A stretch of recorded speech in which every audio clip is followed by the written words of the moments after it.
Hello, how are you? So Hello. it's the first time we're That's doing like in this live. person. It's real.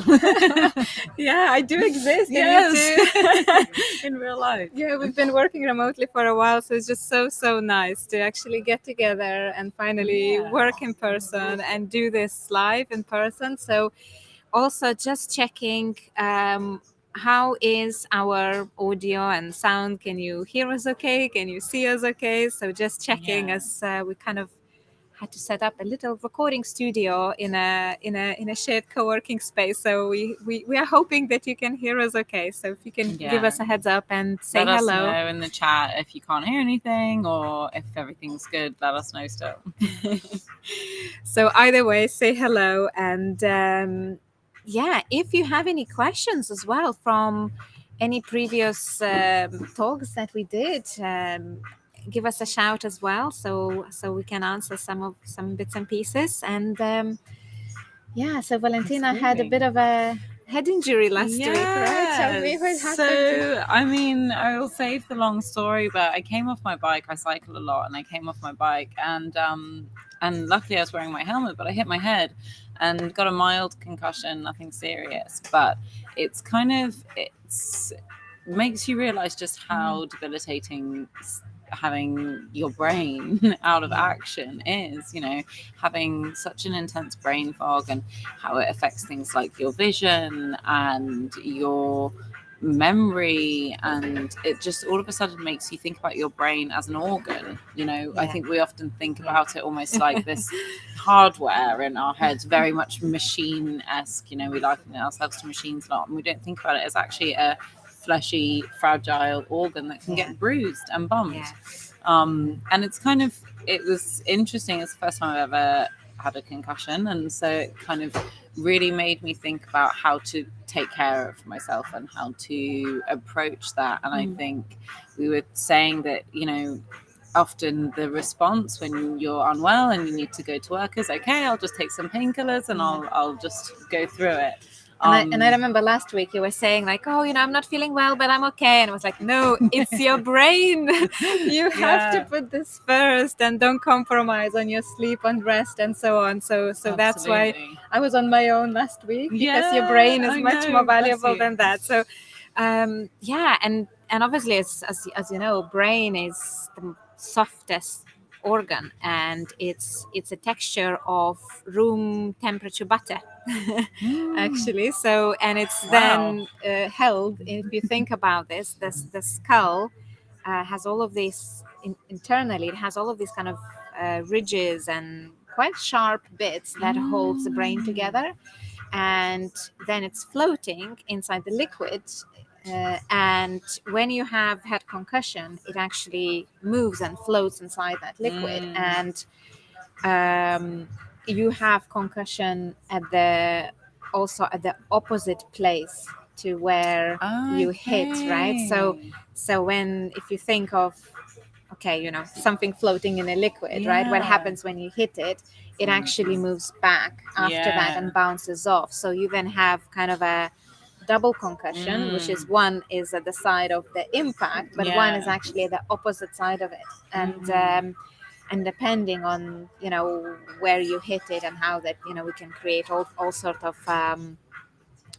cognitive yeah, I'm familiar with that now. Feeling. Yeah, it's super interesting, and I think it's the kind of thing that really makes you, something I noticed that I found strangely nice was that because my kind of cognitive analytical functioning was really impaired, it kind of stops you in a way from doing a lot of the overthinking and analysis that you might do on a day-to-day basis, and thinking about, while you're in the shower, thinking about work or whatever. And really all of that was so impaired that it was impossible anyway.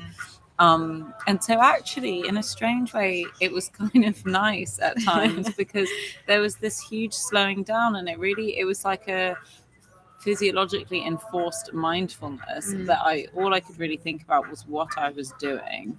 And actually it told me that is what my brain needed in that moment. It needed to just rest everything to do with cognition, analysis, and all of that part of the brain and actually just focus on the here and now and be very careful and present in everything that I was doing physically. And the cognitive part of the brain that is responsible for all of the, especially like prefrontal cortex, that is all the most energy consuming part of the brain, because it's this kind of cognition, logic, reason.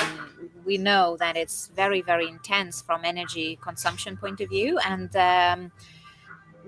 when that part of the brain is somehow needs to recuperate and repair, and makes you maybe a little bit more in tune with your own kind of body, right? And Absolutely.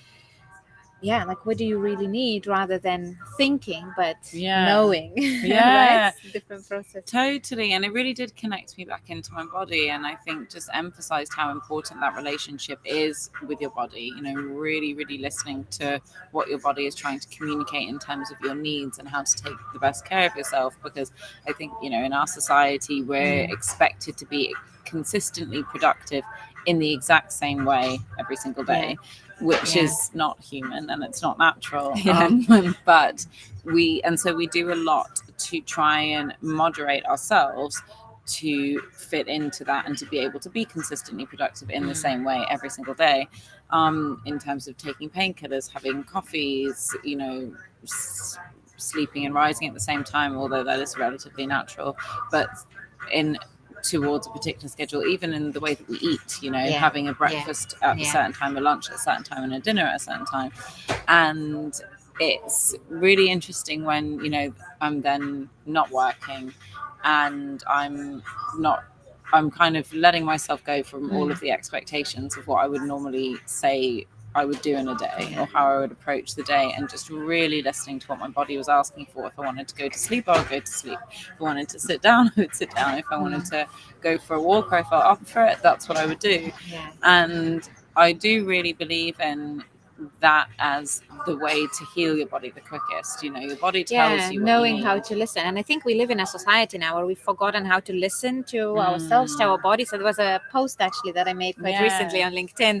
I think the tagline was something like, why do we need science to explain everything, right? Because I think we have also this other wisdom that is interoception, let's say, in our body, and our nervous system is sending us all of these signals that cannot necessarily be translated into language, right? And cannot be necessarily expressed in a kind of logical manner, right?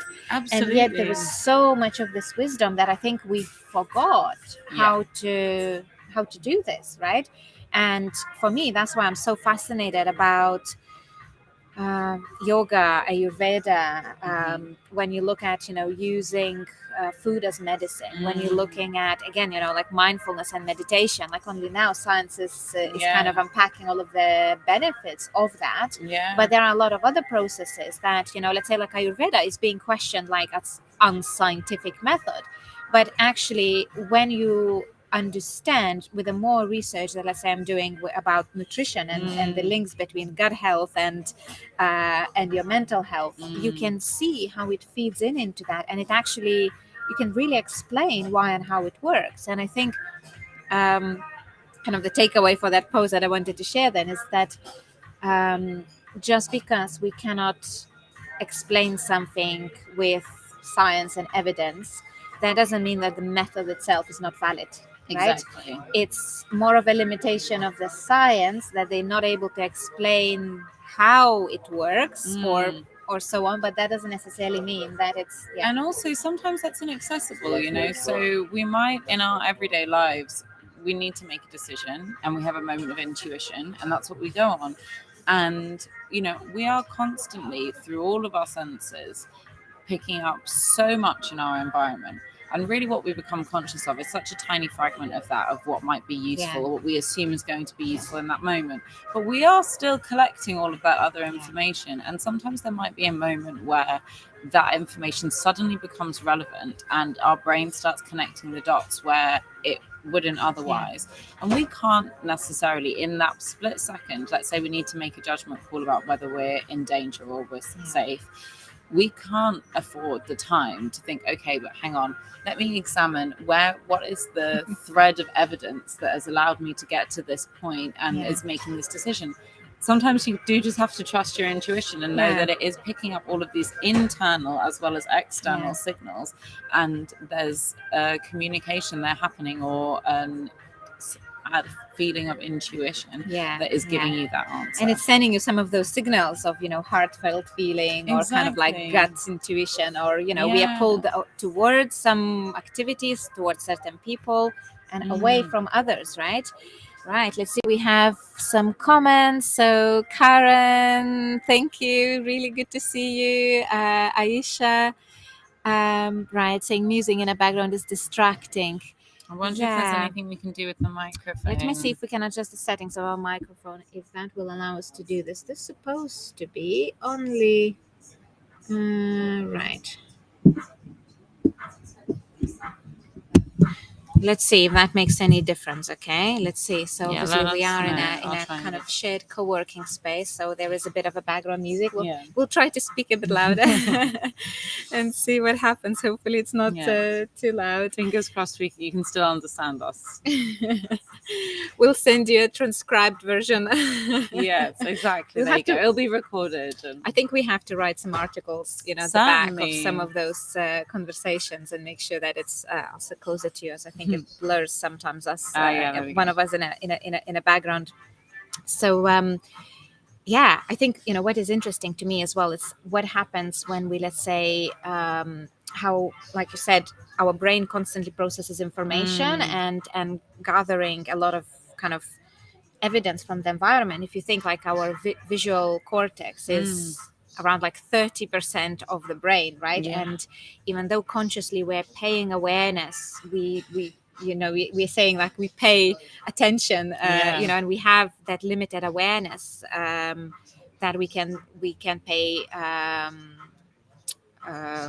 what's the word that I'm looking for, that we're aware of, right? It's just like, there's only a small amount that it's in our conscious awareness. Yeah. But then there is so much that is being processed subconsciously, and our brain is constantly screening our environment for any threats, for any other information that might be relevant, and it would then divert our attention to anything else that then becomes relevant, right? If you're driving on autopilot, Exactly. right, you go from usual route from home to work that you don't think about, and yet at some point, I don't know, truck pulls in, your attention will all be there. So it's not as if you didn't see it before, it's just that you were not focusing on it.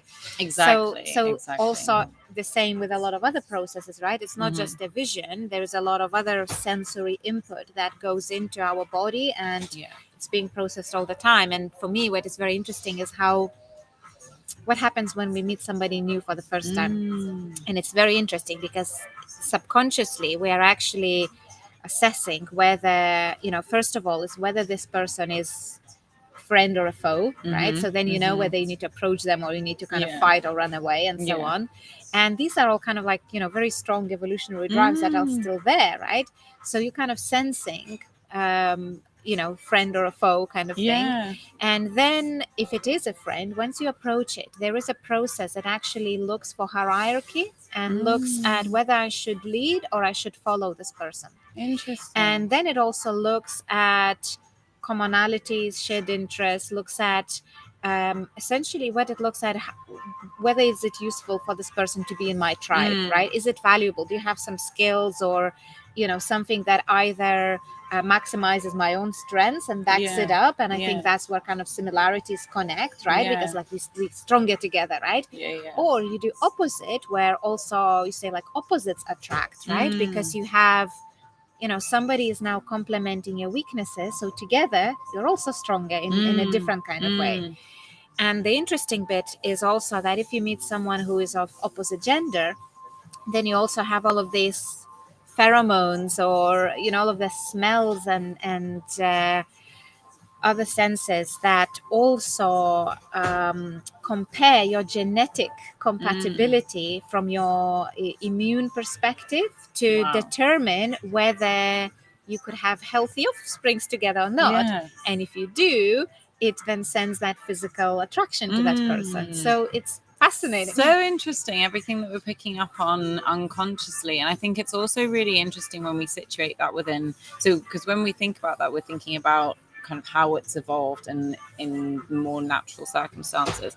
And then when we think about those processes in our unnatural world, in our modern world, where we live in extremely high density places and technology, etc., and we actually think about how they interact, because I think we do have to be careful with things with prejudice, so we'll soak up information from our environment and our culture and our history that will inform unconscious prejudice, which can come out in instances that feel like intuition. And so it's always worthwhile to examine, sometimes after the fact, or just try and be conscious in the moment to what's happening.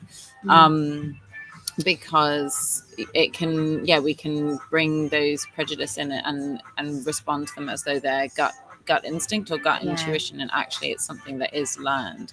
And also that we're not in a society anymore where we should immediately have, or where difference is kind of seen as a threat, whereas back then in tribal from evolutionary principles, right? If somebody is somehow different, it makes you more vulnerable as a unity, as a community. So there were a lot of prejudices to people who are different, and some of those are evolutionary, but obviously now it's so different. And this very relevant question from Stefan here. So Stefan is asking, is there a way of boosting awareness when I'm participating in this sizing of others?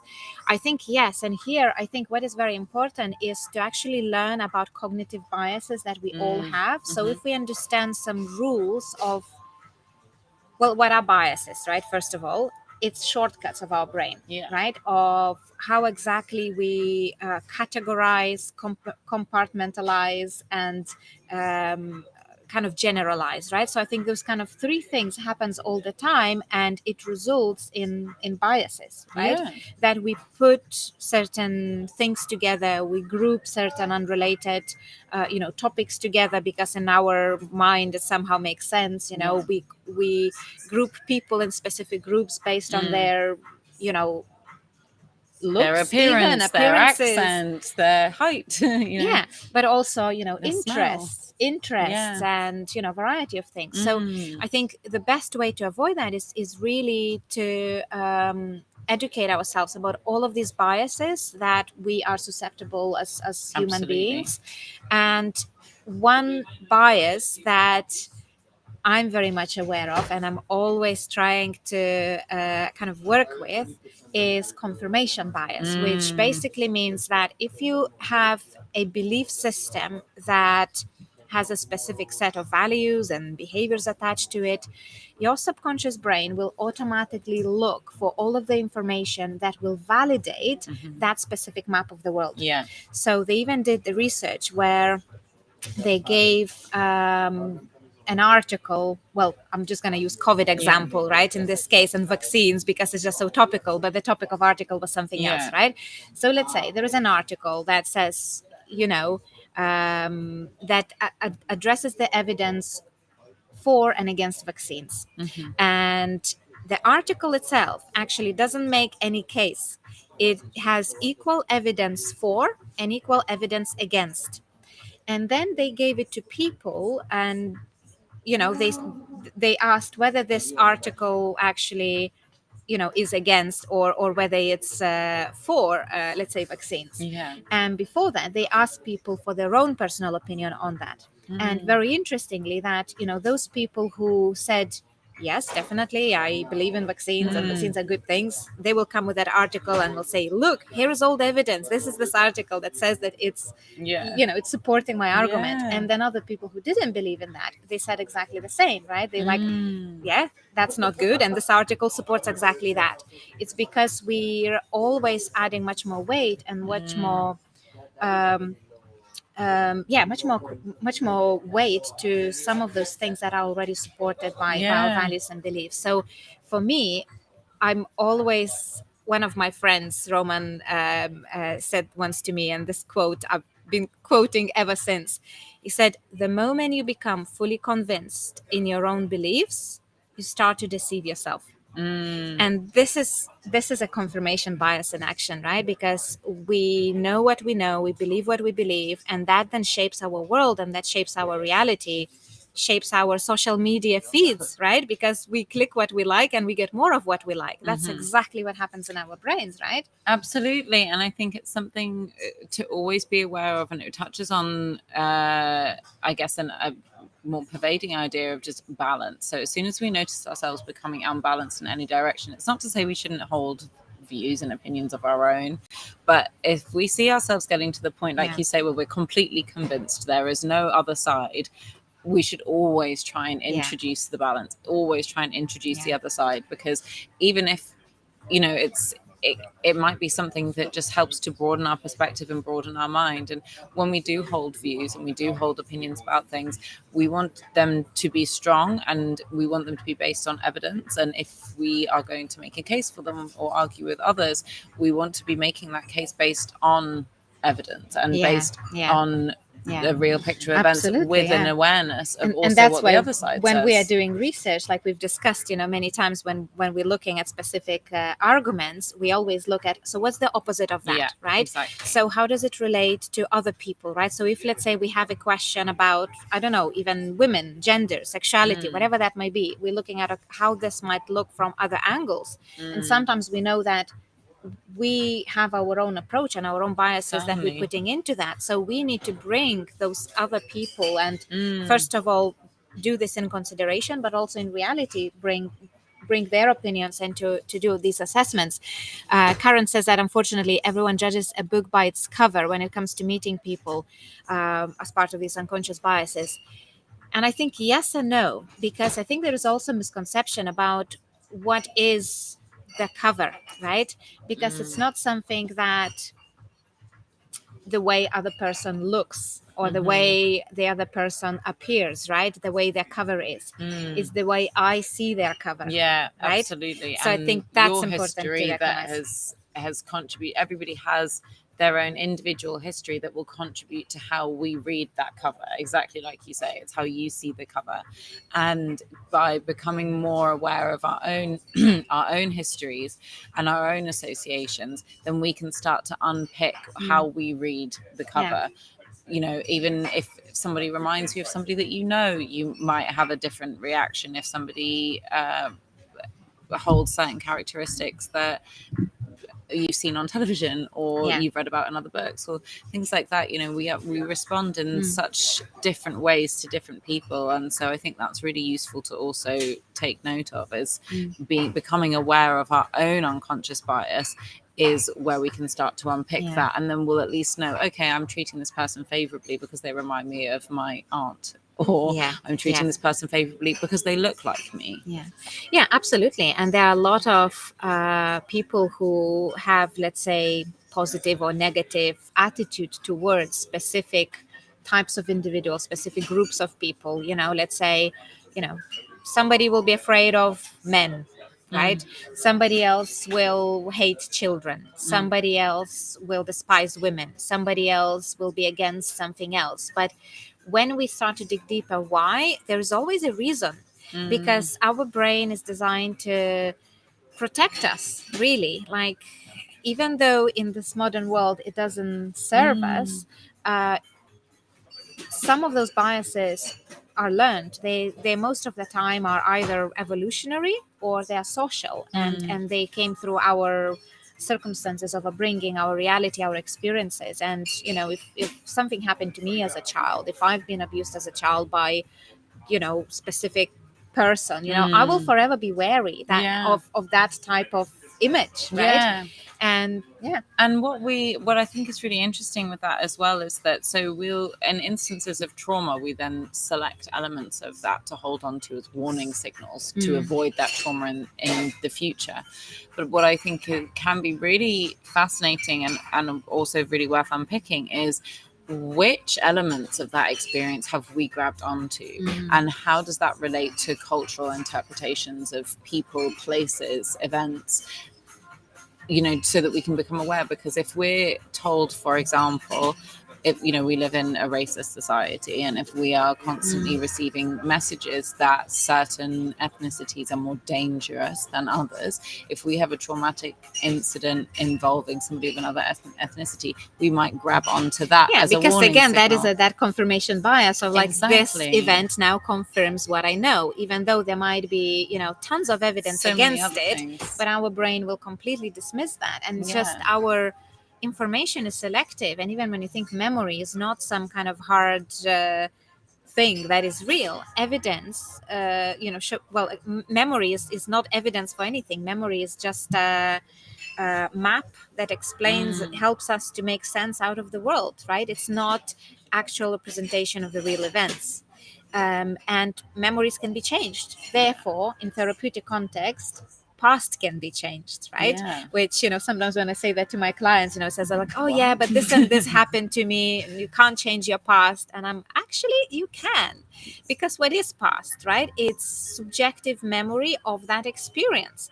And as a result of every experience, we take lessons at the cognitive level, which is what we remember and what we know, but also at the somatic and kind of nervous system level, right? What has your nervous system learned as a result of that experience? And those lessons become packed in your kind of subconscious way of seeing the world, and it feeds back into your biases. And what is also even more interesting, that sometimes when memories are really traumatic and unpleasant, we are most likely to cognitively forget them. So I've worked with a lot of clients who come to me, with some personal limitations of something that they are afraid of, something that they're not able to do, some anxieties or, triggers that are triggering in them some sort of emotional response. But cognitively and rationally, they don't know why. Yeah. Because just the way how memory works, that it's more likely to remember, specific kind of intense emotional experiences. So obviously that includes negative emotions. But when it goes too far, when it becomes too threatening for you as an identity, and what does it say about you? People do forget things. Absolutely. And there's a lot of evidence of abuse and so on, where you just cognitively and not aware of that event. Totally. And I think that that's another prompt to really listen to what's happening in your body in a way that we can reflect on it, because if we are noticing that we're responding with a huge amount of anxiety to something that we don't quite understand why, that's a message to say your body's remembered something. Yes. Somatically, you have that in your intelligence, in your somatic intelligence. Let's listen to that, because that might be the key into unearthing something that actually we should explore and could really, really change your relationship with that trigger. And that what happens most of the time, that person says, okay, I'm responding this way, I'm feeling in a specific way in response to specific trigger, but I don't know why. And when you start to listen to, okay, so what is that feeling in your body is telling you, and you can really unpack, how do you tap into that forgotten memory? So this is, I think it's through the body, right? So when, let's say, we could probably actually do a little demonstration here. It would be interesting, right? So okay, so just not to make it kind of triggering or traumatic for anybody else, we're just kind of going to pick some random thing, right? So I'll say, Valentina, think about last time you were scared. Okay.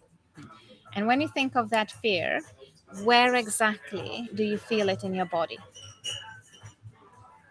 It's kind of here where my shoulders meet my chest. Okay, so like your shoulders, chest, okay. And how does it feel? Does it have like any shape? Is it internal or is it external? How does it feel? It feels like there's a tightness, like a lack of movement or an inflexibility, and it's kind of closer to the surface of my body than deep within, but it kind of marries with it. There's like a ball of energy somewhat here that is kind of ready to act, but this is the restriction. Okay. So there is some sort of energy that's kind of ready to move in your stomach, and there is some sort of restriction Kind up of in your goes up shoulders. here, And does that energy has any color? Does it have any shape? It's moving. The color is kind of changeable, to be honest, but the shape is, I don't know how to liken it. It's like, when you see diagrams of like electrons and there's Yeah, like like things moving, spinning all around. over. Yeah, it's like that. And Yeah. there's like a feeling of that shooting energy kind of up and down in my chest. And is it silent or does it have any sound to it? It's kind of like a high-pitched white noise. Okay. So here, just what you see what we're doing here, we're actually just tuning in to all of these modalities of the feeling, right? So, I only asked her about what was it, when you were afraid, When I was right? afraid, yeah. How does the fear look like? How does it feel like? How does it taste like? How does it sound like, right? And you will figure out that we all have these somatic representations in our bodies of things that are sometimes are stuck in our bodies that don't allow that energy flow. And by tuning in into those energies and looking next, like what would need to happen for that anger to come out, right? So there are ways to kind of do a little bit more of work, say what would need to happen for this energy to move, what do you need to sometimes visualize or sometimes actually physically move and do to allow the release or whatever that needs to come out. But very interesting that sometimes when you don't have a specific cognitive memory attached to this, when you really listen to it, when you are really, what you are doing, you are basically making the part of you that's been oppressed in some ways to be seen, right? To be heard again, to be really listened.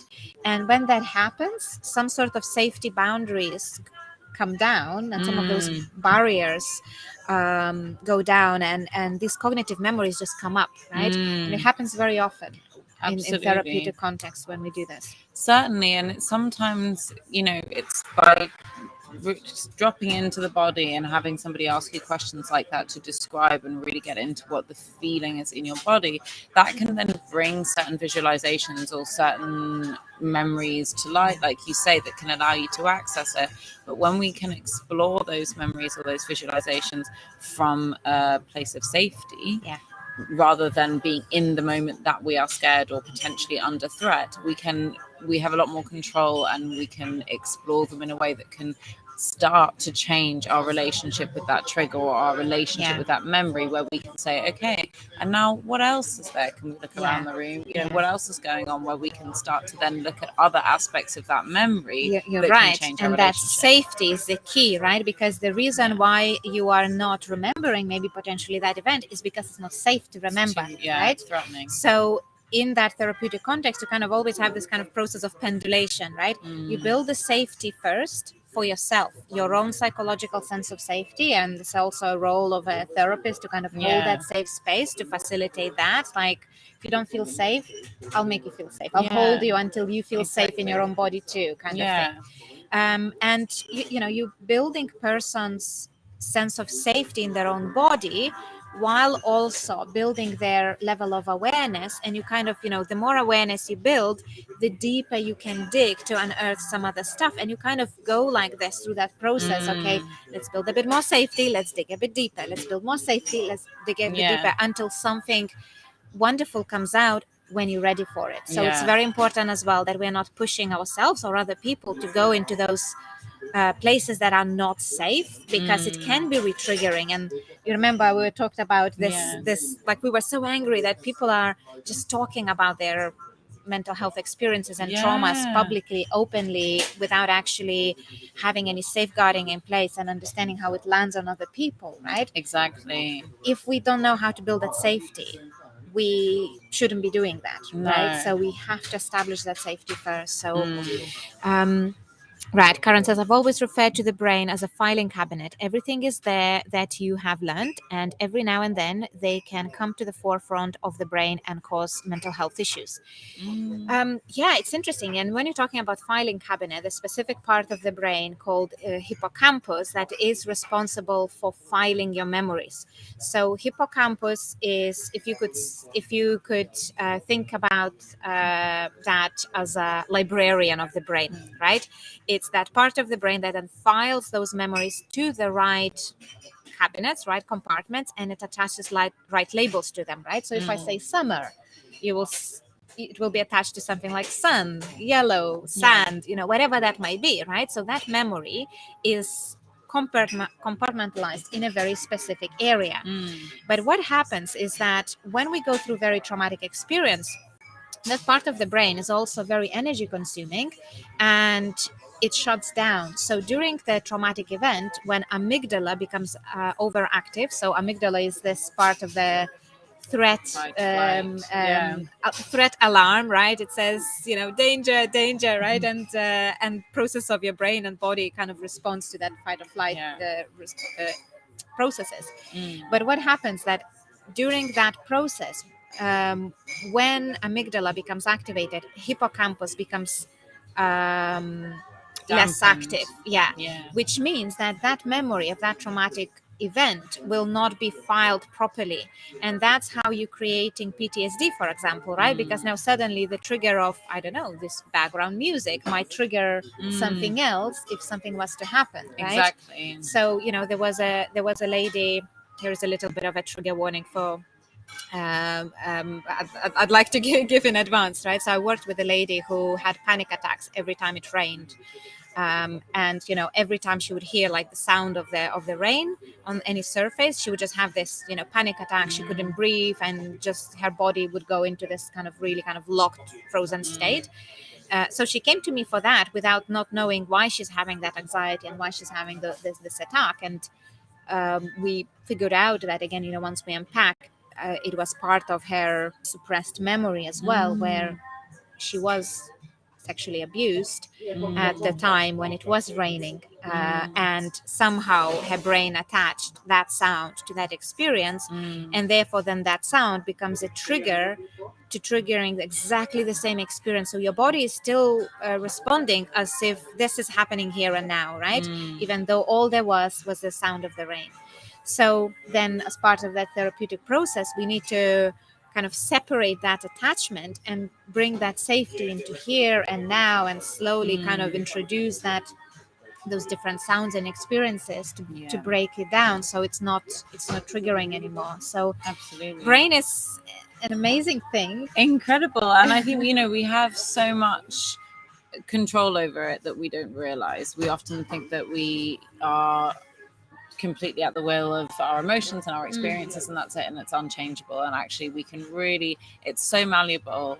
And as long as we're listening and we have a reciprocal relationship, we're not trying to dominate and change by force, we're listening and exploring and finding out which avenues we can take and how to kind of reframe things, then we can have such a positive relationship with it. Yeah, exactly. Instead of being in battle. Absolutely. And this is, like you say, it's not necessarily about, let's say, fixing our flaws or, healing traumas or, fixing some sort of mental health issues. But actually the whole therapeutic process very often is actually about redefining your experience with it, right? Yeah. So what is your experience with that traumatized part of yourself, right?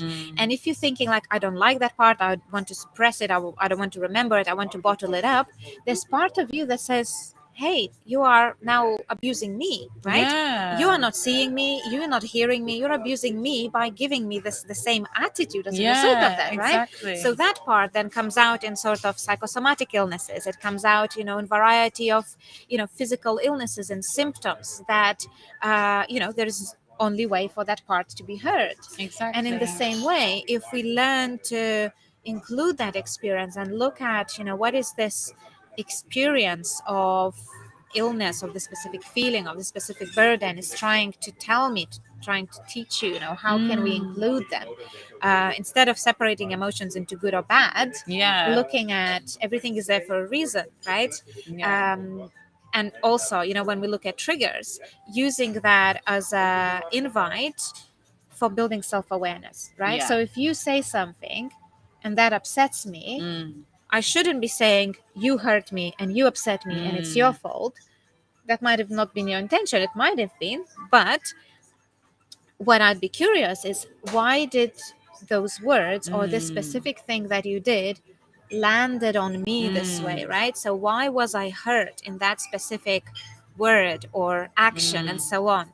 And usually we always, when you tune in to that, like, where does it land physically on our body, how does it look like, feel like, we are then able to trace back to some of the past memories where you say, oh, this is because what my mom used to tell me when I was naughty, or whatever that may be, right? Exactly. And I think that that's a really useful way to think about it, is creating a space essentially for curiosity in between what the trigger is and our reaction to it, and where we can exploring that space of, or occupying that space where we can observe before immediately having the reaction, or once we have the reaction, just stepping out of it into that space for a moment so that we can look at it and think, okay, how has that got there? What is it that's bringing up for me, and what connections can I make? And the more we become in tune with ourselves, the more easily we'll be able to identify, okay, well, that's relating to this experience that I had as a child, or whatever. And what is also very interesting, I work with quite a lot of clients who have a variety of psychosomatic illnesses, right, that has no any medical explanation. There's no conditions for it to what is happening there. But you do exactly that. Like, I'm not a doctor, I'm not a medical professional, and I'm not an expert, in this, let's say, illness or disease. However, when we start working on redefining your relationship with that specific illness, what often very happens that the body learns how to heal itself, because now suddenly that part of you that was coming up in that form of illness, let's say it's a physical illness, it might be actually some sort of trapped energy, some sort of suppressed emotions, some sort of suppressed past experience that you don't even either remember, or maybe you don't want to, right? And very often when people come to me saying, like, I have this illness, and I say, okay, so how do you feel about that? I don't want it, I want to get rid of it. So we end up fighting ourselves, and the more we fight that ill part of ourselves, right, we're not allowing it to heal. We're not creating it right conditions to actually heal itself. So most of the time body knows what it needs to do, but what we need is right conditions for it. And some of those conditions is first safety, right, like you talked about. It's like knowing that I can feel safe in my own body, and knowing how to create those safe environments around us. Values and beliefs, right? So what do we believe about ourselves, about other people, and about the world, right? Is the world safe or dangerous? Are the other people good or bad? Am I worthy, or am I nobody, right? So you have all these sets of beliefs that influence our actions. And then also, as a result of those two things, our cognitive maps of the world, so things that we say to ourselves. And what is important to realize here, that your thoughts are not real, right? They are social constructs of all these other things that are happening, right? So don't believe your thoughts. That's the first thing. Look deeper into what is hiding there, and what else is there. My laptop case always says, don't believe everything you think. And I have that as a daily reminder to just question, don't just assume that what you're thinking is exactly true. And it's very relevant, with all these biases and so on. And it's our head brain has a lot of biases, and our intuitive body knowledge that we have intuitively in our body is way more accurate, and therefore both are important. Neither of them is somehow superior or not, which sometimes we live in this modern world where it's like rationale and logic wins, and everything else is this fluff of well-being and crystal healing and whatever, and alternative unscientific and alternative approaches. But actually, if we really learn how to tune in into our bodies, and then use that to actually sharpen our cognition and our mind and the way we're thinking, and the same way use our cognition to then better understand all of these somatic processes, if we can create this kind of communication between our head, heart, and gut awareness, then it becomes very, very powerful awareness squared or yeah, triple, exactly, whatever. cubed. Yeah. Yeah, completely. And so I think, Yeah. I guess that's kind of the message of today, really, is to really emphasize that relationship with your mind and body, and to listen. There's always something that wants to be said, and if you don't listen, it will just get louder and louder, and maybe try other avenues to get heard, and that's when it can come out in these difficult behaviors or difficult responses to triggers. So yeah, listen to your bodies. Yeah, great. Well, thank you, Valentina. I No problem, really thank you. enjoyed It's so nice to be in person. our live conversation. It's nice to do this rather than just staring at the screen all day long. So certainly. thank you very much. So thank you, Karen, Shitu, Stefan. Thank you, Aisha. Thank you, everyone who's been listening. And if you have any questions, please feel free to send them our way. And yeah, anything else as well that you would like us to discuss in the future, because we do a lot of research on all different aspects that affect health, well-being, and performance. And anything on those topics that you would like to learn, we definitely would love to cover and engage. And one of the things that we thought we'll probably touch on, and we haven't, is body cycles and circadian and ultradian rhythms of our body and brain. So maybe we can look into those next time. So let us know if that's something that you would like to hear. So, nice one. Thank you you very much. Thank See you you, next guys. time. Bye there.